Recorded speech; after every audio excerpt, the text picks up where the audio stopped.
Welcome to Love Lies Chronicles. There's a look people give when they think they're smarter than you. It's not smug. It's in the way they let silence fill the room after they've said something hurtful, like they're testing how long it takes for you to crack, to prove them wrong or confirm their suspicions. My wife had started wearing that look a few days ago. It began subtly. I came home from work as usual, carrying the mental weight of meetings, phone calls, and unrealistic deadlines. I was dead tired, but not so much that I didn't notice the small things. Her smile didn't reach her eyes. She asked about my day, but didn't wait for the answer. I told myself it was nothing. People have off days. But she wasn't off. And I was the target. Dinner that night was already on the table, if you could call it dinner. Microwave steam still clung to the sides of the plastic containers. I hadn't expected a home-cooked meal, but something about the gesture, the way she plopped it down without a word, then vanished into her phone, made it feel like a statement. The food was just a placeholder. So was the conversation. Rough day. I had asked, trying to offer a bridge. She didn't even look up. Aren't they all? I chewed my food in silence, wondering if I should ask what was really going on. But I didn't. I made excuses for her. Maybe she was stressed. People drift in and out of rhythm. I figured we'd reconnect by the weekend. The next day, I left early for work but came home late after helping a colleague finish a project. I sent her a text to let her know, got no reply. When I walked through the door, I found her curled up on the couch, laptop open, glass of wine in hand, laughing at something on the screen. She didn't pause or even glance at me when I stepped in. "Hey," I said, slipping off my shoes. Her eyes didn't leave the laptop. I sat down beside her, trying to close the small gap between us, but she slid her legs away instinctively like I had brought in some kind of contagious discomfort with me. I asked if she wanted to do something together, watch a movie, take a walk. She responded without looking up. "I'm fine where I am." There was something cold in that. Not mean, just dismissive. Like I was a stray breeze that had wandered in, nothing she needed to acknowledge. Later that night, I watched her sleep while lying wide awake. Had I forgotten something? An anniversary? Was I distant? Had I said something cruel without realizing? I kept trying to find the thread that would explain this unraveling. But every possibility felt forced, like I was trying to assign reason to something that didn't have one. She wasn't sad. She was curious. Curious about how far she could push me. Somewhere deep down, I started to feel like I was being examined. Measured. Not for affection or attention, but for durability. There's something about the third day of anything that reveals more than the first two. It's when patterns become decisions. When behavior stops being circumstantial and starts being deliberate. That morning, I woke up before her. She had been staying up later lately, her side of the bed still cold by the time I was brushing my teeth. I made coffee for both of us, a routine that usually brought at least a smile or a mumbled thanks. Not this time. She walked into the kitchen, saw the mug, sniffed it, then dumped it down the sink like it had personally offended her. I stood there holding the pot, the smell of fresh roast still lingering. She didn't explain. She just poured herself some almond milk and left the room. That afternoon, she posted a photo online of her lunch at a trendy little cafe we had once planned to visit together. Her caption? "Finally eating where I want to eat. No more waiting around for someone else's schedule." She hadn't invited me, but she knew I'd see it. It was bait. She was throwing stones just to watch the ripples, waiting to see how wide they'd spread. That night, things went further. We were supposed to attend a dinner at her friend's house, nothing fancy, just a small get-together. I had forgotten all about it until she walked in wearing that new dress, the one with the slanted neckline and subtle shimmer she claimed she bought for something special. "You coming or not?" she asked, already halfway out the door. I changed quickly and followed, unsure if I even wanted to go anymore. The car ride was silent except for the sound of her chewing gum and checking her makeup in the mirror. We arrived, she kissed me on the cheek, not affectionately, more like a signature, and disappeared into the crowd as soon as we entered. I spent most of the evening on the periphery. Her friends made polite small talk with me, but they didn't include me in any of the deeper conversations. She was too busy laughing at someone's joke, leaning in close. I watched the way her eyes lit up when they weren't looking at me. I watched her let her guard down just enough to make it obvious, then snap it back in place the moment she remembered I was still there. That night, lying in bed again, I couldn't sleep. What kept me awake was the realization that I was no longer confused. She was pushing, and this day had just ended. I rolled over, looked at her sleeping face, peaceful and untouched by guilt, and thought, not for the first time, but with more clarity than ever before, She's not ready for what happens on day 4. I don't know what made her bolder that day. Maybe she thought I'd finally cracked and given up. But something changed the moment day 3 turned into evening. We were at her sister's house. A birthday party for her nephew, one of those obligatory family things that start with pizza and end with strained smiles. I hadn't wanted to go, not after everything that had been brewing, but she insisted we show face as a couple. Her words, not mine. It was the first time in weeks she'd even referred to us as a unit, and I should have known then it wasn't a peace offering. She wore that smirk again, the one that said she knew something I didn't, and the whole ride there she kept herself entertained by scrolling through her phone, giggling at private messages she didn't bother to hide. When I glanced over once, she tilted the screen away like I was some nosy stranger sitting next to her on the bus. No shame. No hesitation.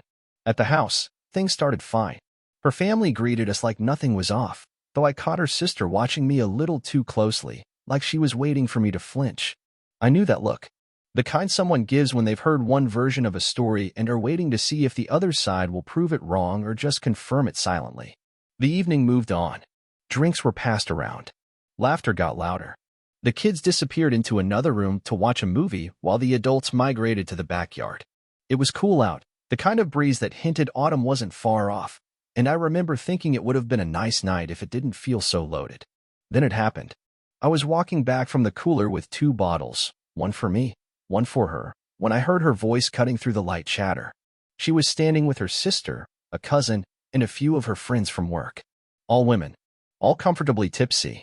And I wasn't close enough for her to see me approaching from behind. "You know what I've realized," she said, her tone bright, like she was making some important, amusing observation. "Marriage is just a game of chicken. You push and push until someone blinks." Someone laughed. Then she continued, "I've been testing him. Like, how much can I get away with before he finally grows a spine?" Another laugh. Not shocked, not judgmental, just entertained. I swear, I could sleep in another man's bed, and he'd probably ask if I remembered to use protection. The group howled. I froze mid-step, bottles still in hand, the condensation suddenly colder against my skin. The laughter pierced through me because of how effortless it sounded. Like I was a shared secret, a broken toy they'd passed around for amusement. "I mean," she added, "he still opens doors for me, still pays the bills, still acts like we're in some fairy tale marriage. And all I have to do is say I'm tired or stressed, and he backs off." Someone asked if she thought I knew. She shrugged. "If he does, he's too scared to say anything. Honestly, it's kind of pathetic." The women cackled again. I stood there, invisible.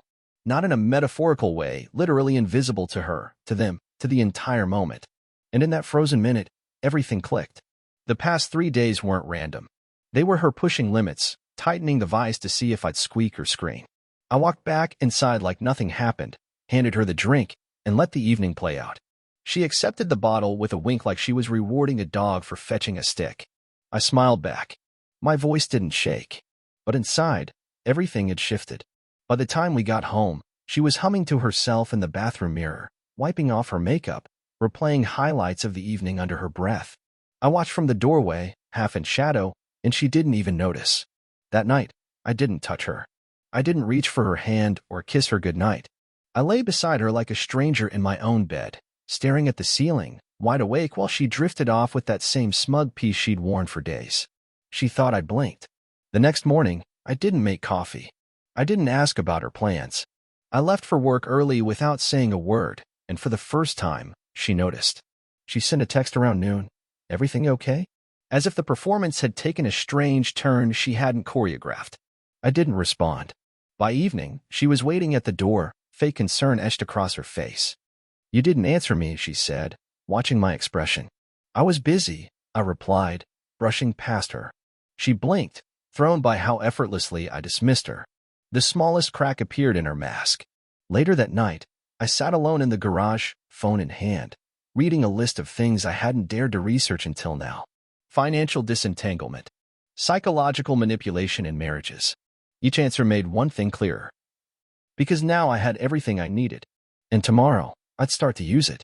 The next few days moved like clockwork, but not the kind you win with care.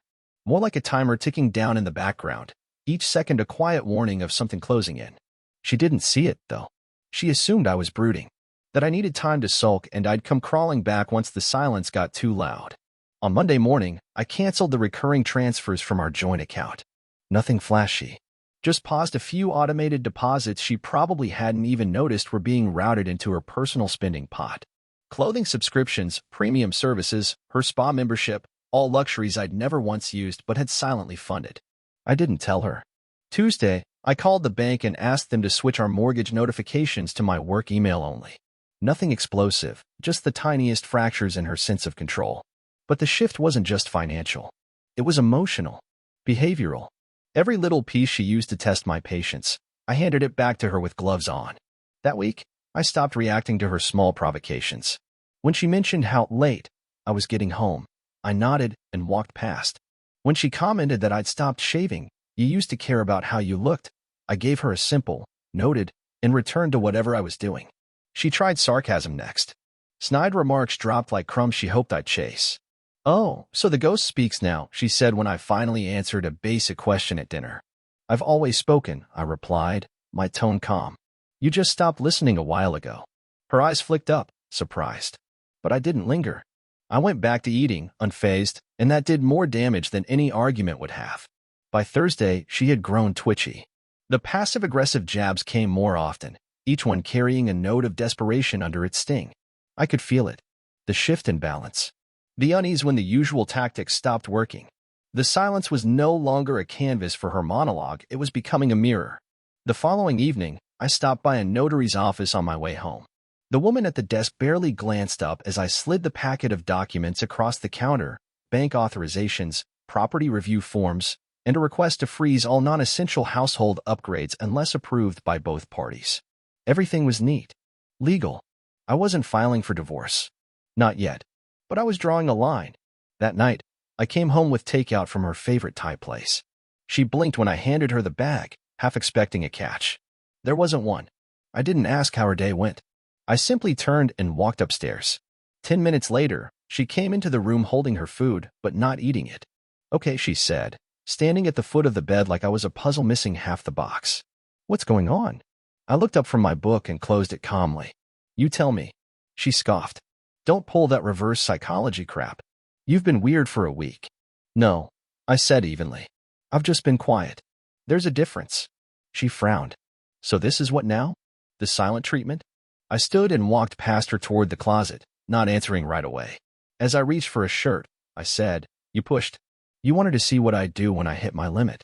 Well, here we are." I said it like fact. That was what shook her. "You're being dramatic," she muttered, folding her arms. "No," I replied, pulling my shirt over my head. "You're used to getting the last word. This isn't drama. This is consequence." She didn't follow me when I left the room. That weekend, I stayed out most of Saturday. No text, no updates.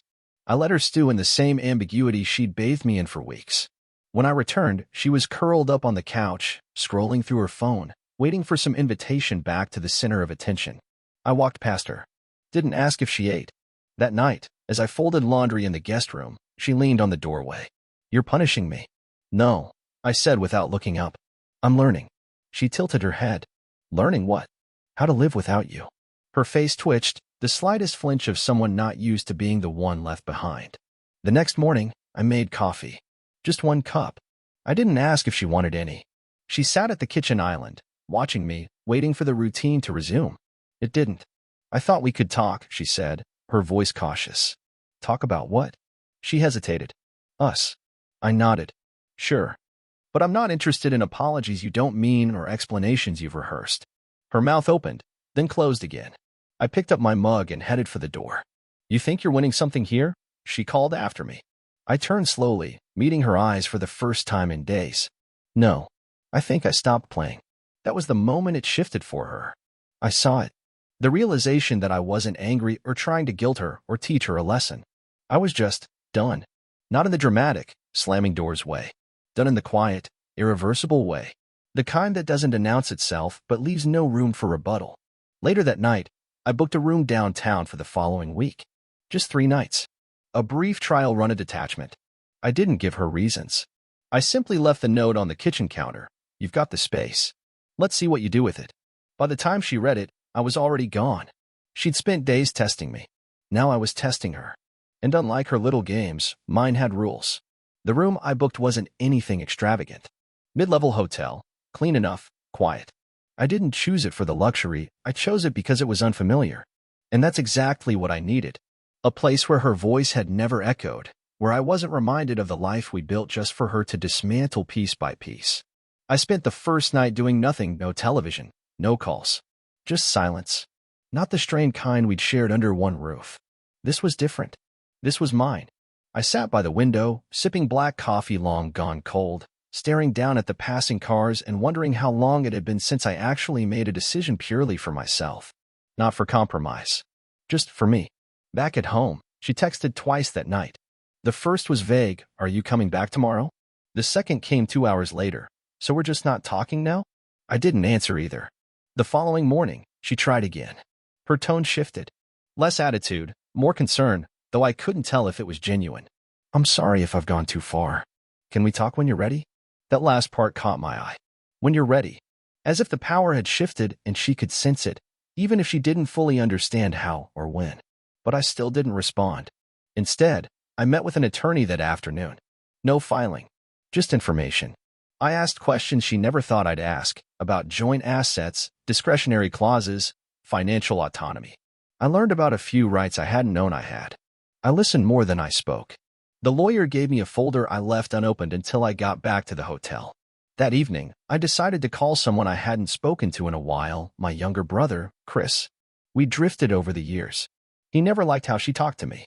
He used to joke, "Man, if I had your patience, I'd be a monk." I never laughed back then. Now, I understood what he meant. We met at a bar not far from my hotel. We talked for the first time in years. When I told him what had been going on, he didn't even blink. "I always thought she had something cruel in her," he said, sipping his drink. "But I figured if you were putting up with it, maybe I just didn't get it." "You got it," I said. "I just didn't want to admit it." He asked me what my plan was. I told him the truth. I wasn't entirely sure. But I knew this. I wasn't going back the same man she sent out that door. He clapped me on the shoulder. "That's a good start." When I got back to the hotel, there was a voicemail waiting.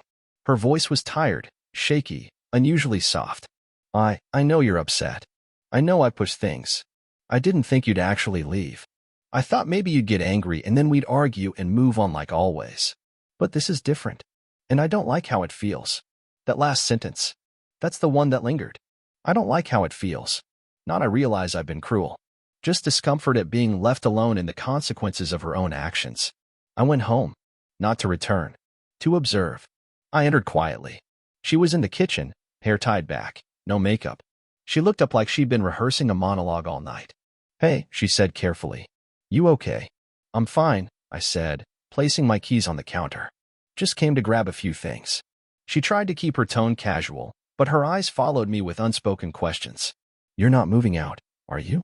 I walked past her, into the bedroom, and started packing just a small suitcase. A few shirts. Some files from the drawer. No slamming. Just motion. Clean and simple. "Are we not even going to talk about this?" she asked, following me. "We will," I replied. "But not now. Not like this." She looked genuinely shaken for the first time. I didn't mean any of it. I was just, I don't know, angry. Testing limits. I didn't think. "You didn't think I'd stop waiting," I said. "But I did." Her lip trembled. She stepped closer. "I can change.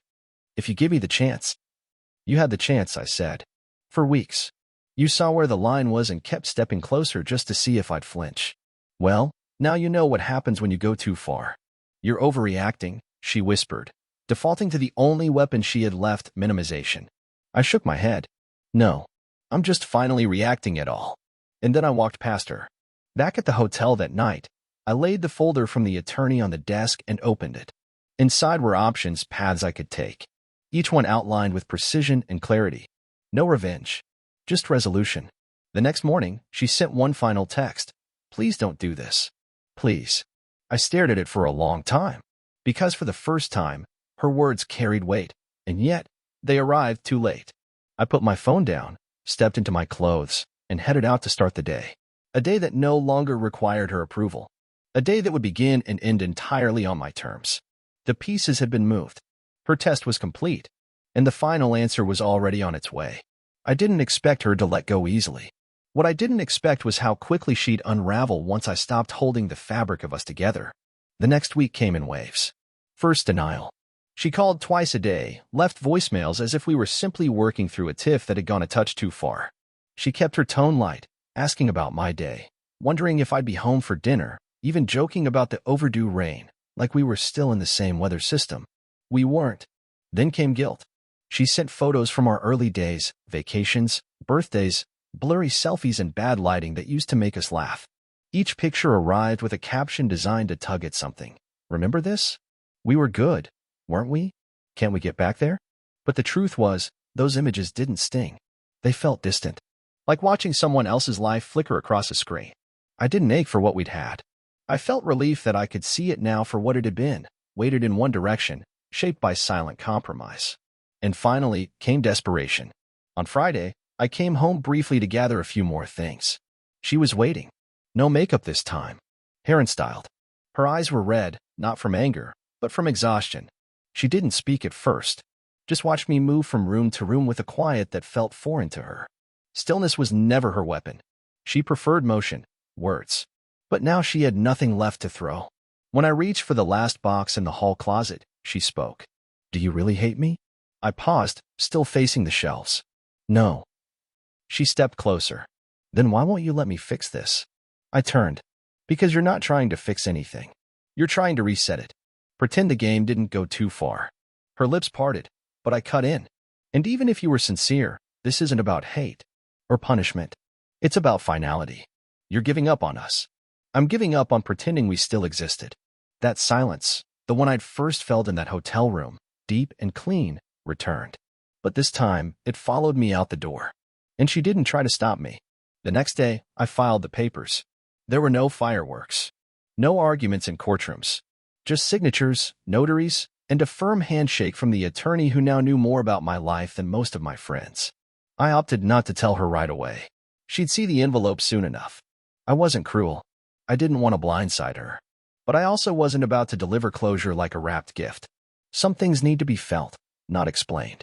Over the next month, I began rediscovering the man I used to be. The one who didn't second-guess every tone or gesture, worried about setting off some silent chain of consequence. I started seeing friends again, people I hadn't realized I'd pushed away just to keep peace at home. Chris and I started meeting once a week, usually for coffee or late-night walks. We didn't talk about her much. There wasn't a need. He'd seen enough. He simply reminded me that I wasn't alone in my clarity. One evening, he looked at me over his mug and said, "You seem lighter." "I feel lighter." She still reached out occasionally. Nothing aggressive. Mostly long texts, typed like letters, where she'd try to sound introspective. She'd talk about growing, about therapy, about wishing she could turn back time. I never blocked her. But I never replied, either. Not out of malice, just indifference. The difference between healing and revenge is that healing doesn't need an audience. The few people who knew, family, close friends, expressed their surprise not that we'd split, but at how quietly it had happened. Some said they thought we looked happy. Others admitted they'd wondered how I put up with it for so long. That question used to bother me. Now I understood the answer. It was that I believed, deeply, in loyalty, in the idea that love could sometimes weather sharp storms. But I also learned something far more valuable. That loyalty becomes self-betrayal when it's given to someone who enjoys watching you drown. One morning, I got a letter in the mail. From her. It wasn't pleading, just honest. She admitted she had mistaken my tolerance for complacency. She thought I was too passive to walk away, too emotionally tethered to detach. She thought wrong. The letter ended with a single line that stayed with me, not for its content, but for what it revealed. I just wish I had known where the edge was before I stepped over it. I folded the paper, placed it back in the envelope, and left it in a drawer I rarely opened. She got her answer, not the one she wanted, but the one she asked for. I moved forward, not with bitterness, but with peace. Sometimes, it's the quiet moment when someone realizes too late that they pushed the only person who ever stayed by choice. That's the moment they never forget. And it's the moment I'll never have to relive. Because some tests don't need to be taken twice. Dear listeners, please share your thoughts in the comments, and do not forget to like, share, and subscribe to the channel.